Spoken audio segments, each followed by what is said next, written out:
সাক্ষী থেকে যাও, এই আমার বিশ্ব নবীর আওলাদকে যারা আওলাদের কথা শুনে তাদের অন্তরে যদি দুঃখ আছে, তাদের চোখে যদি পানি আছে, আমি আল্লাহ তাআলা সেই চোখের পানিতে তাদেরকে জাহান্নামের আগুনকে নিভিয়ে দিব।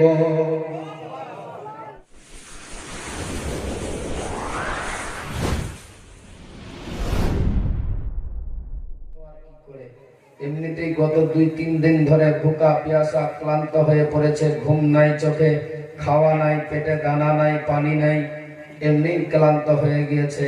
পায়ের মধ্যে বড় বড় ফসা পড়ে গিয়েছে, পাথরে চলে চলে পায়ের মধ্যে কাটা ঢুকে গিয়েছে, যার ফলে চলতেও পারে না ভালোভাবে। 2 ছেলের হাত ধরে জোর করে টেনে আঙনার মধ্যে চালিয়ে ফেলে দিয়েছে। সেই সময় হারিসকে বলছিল, চাচা চাচা গো, আমাদের মতো পৃথিবীতে কোনো এই ধরনের ছেলে পাবেন না আপনি। আমরা কোনো অন্যায় করিনি, আমরা কোনো দোষ করিনি গো চাচা, তারপরেও আমাদেরকে ঘর থেকে টেনে চালিয়ে ফেলে দিলেন আঙ্গনাতে। আমরা এখনো বলি, চাচা ছেড়ে দেন আমাদের, আপনার ব্যাপারে আমরা কোনো শিকায়ত করব না। বিশ্ব নবীর রওজাতে গিয়ে আপনার জন্য আমরা সুপারিশ করব, এটা মনে রাখেন। বেরাদার বাবা ভাই, কথা বলতে গিয়ে মুসলিমের 2 ছেলের উপরে রাবি দিচ্ছে। ছোট ছোট 2টি পাথর নিয়ে এসে 2 ছেলের মাঝামাঝিতে রেখে দিল। কোন কিতাবে আবার বলে ইব্রাহিমের বুকের উপরে একটা পাথর চাপিয়ে দিয়েছে, মুখে জবান নাই, আওয়াজ বেরিয়ে আসে না। আবার মুহাম্মদ যে ছিল সেই বলতে লাগলেন, চাচা আমার ভাই কোনো দোষ করেনি, তারে এমনি আঘাত করিয়েন না, আমরা কোনো দোষ করিনি, আমাদেরকে কেন এমনি করে মারছেন চাচা? 2 ছেলেকে এত মারে। ওইদিকে হারিসের স্ত্রী ছিল আলে নবী, নবী খানদানদের আশিক প্রেমিক হয়েছিল। সে সহ্য না করতে পেরে এসে নিজের স্বামীর পা ধরে বলছে, স্বামী গো, ওগো স্বামী, দয়া করে ছেড়ে দেন না আপনি। এই ছেলেরা কোনো অন্যায় করেনি, কোনো দোষ করেনি, এদেরকে এমনি মারা ঠিক হয় না আপনার। ওই হারিস বেঈমান জোর করে নিজের স্ত্রীকে এমন জোরে একটা ধাক্কা দিয়েছে, ওই মেয়েটা একটা দেওয়ালের মধ্যে মাথা লেগেছে, সঙ্গে সঙ্গে মাথা ফেটে মাটিতে পড়ে গিয়েছে, অজ্ঞান অবস্থায় পড়ে আছে। ওই হারিসের যে দাসী ছিল সেও গিয়ে বোঝাচ্ছে, বলে ওগো মালিক, এই ছেলেরা কোনো অন্যায় করেনি, এদের কেন এমনি করে আপনি কষ্ট দিচ্ছেন? তারেও মেরেছিল। 2 ছেলের মাথার চুলগুলো এক জায়গায় বেঁধে দিয়েছে। বাবা একটু অন্তরে হাত দিয়ে মাথা নিচে করে ভাবুন না, ছোট্ট বাচ্চারা কেমন করে সহ্য করেছিল। তাদের 2 চুল ধরে 2 জনের মাথাকে এক জায়গায় একত্রিত করে চুলগুলোতে জোরে জোরে টেনে টেনে গিট মারতে লাগলো, যেন তারা নড়াচড়া না করতে পারে, যেন কোনো দিকে সরে না যায়। 2 ছেলেকে এমনি করে সারাটি রাত্রি রেখে দিল আঙনা। 2 ছেলে মা মা করে বাবাকে ডাকে, কিন্তু বাবাও নাই দুনিয়াতে বেঁচে।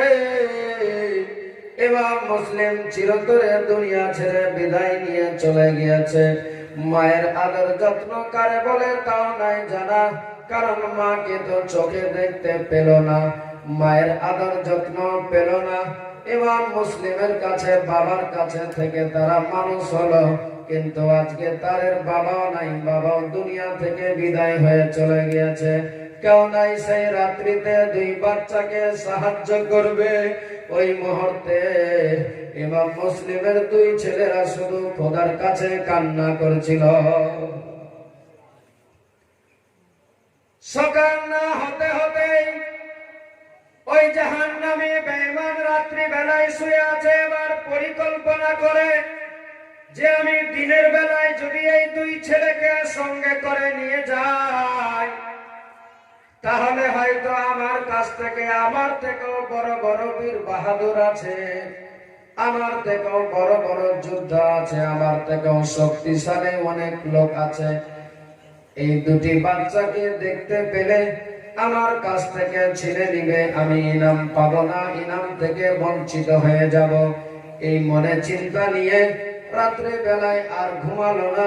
ফজরের আগেই দুই ছেলেকে বলে, চলো তোমাদেরকে আর রাখা যাবে না। মাথার চুলগুলো যে গিট মারা ছিল খোলা হয়ে গেল, খুলে ঘোড়ার উপরে চাপিয়ে আবার রাস্তায় অগ্রসর হলো। বলে, ওগো চাচা, কোথায় নিয়ে যেতে চাচ্ছ তুমি? কোথায় নিয়ে যাবে আমাদেরকে এমনি? বলে, চলো তোমাদেরকে এজিদের দরবারে, ওবাইদুল্লাহর দরবারে নিয়ে যেতে চাই এক্ষুনি। রাস্তায় চলতে চলতে হঠাৎ করে বেঈমান আবার ভাবলো, যদি কেউ দেখে ফেলে তাহলে আমার কাছ থেকে দুই ছেলেকে ছিনে নিবে। যার ফলে সঙ্গে সঙ্গে ফোরাত নদীর ধারে গিয়ে দুই ছেলেকে ঘোড়া থেকে চালিয়ে মরুভূমি বাড়িতে ফেলে দিয়েছে। বলে, ওরে চাচা, তুমি তো এক্ষুনি বললে ওবাইদুল্লাহ ইবনে জিয়াদের দরবারে নিয়ে যাবে, কেন আবার এই মরুভূমি বালুচরে চালিয়ে ফেলে দিলে গো? বলে, নিয়ে যাব না তোমাদেরকে ওবাইদুল্লাহর দরবারে, নিয়ে যাব তো বটে, তবে তোমাদের দেহ যাবে না, তোমাদের মাথা যাবে।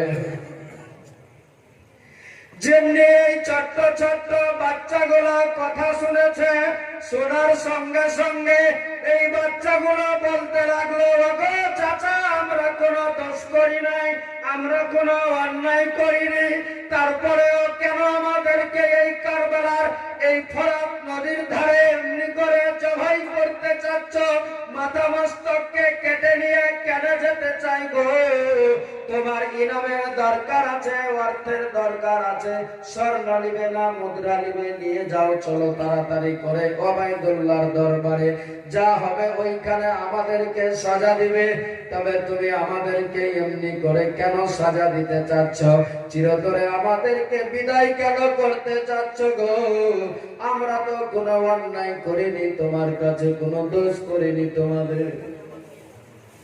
ওই বেঈমান জাহান্নামে শুনল না, মানল না গো, কোনো কথা না শুনে দুই ছেলেকে আবার বলছে, কে আগে জবাই হবে বলো?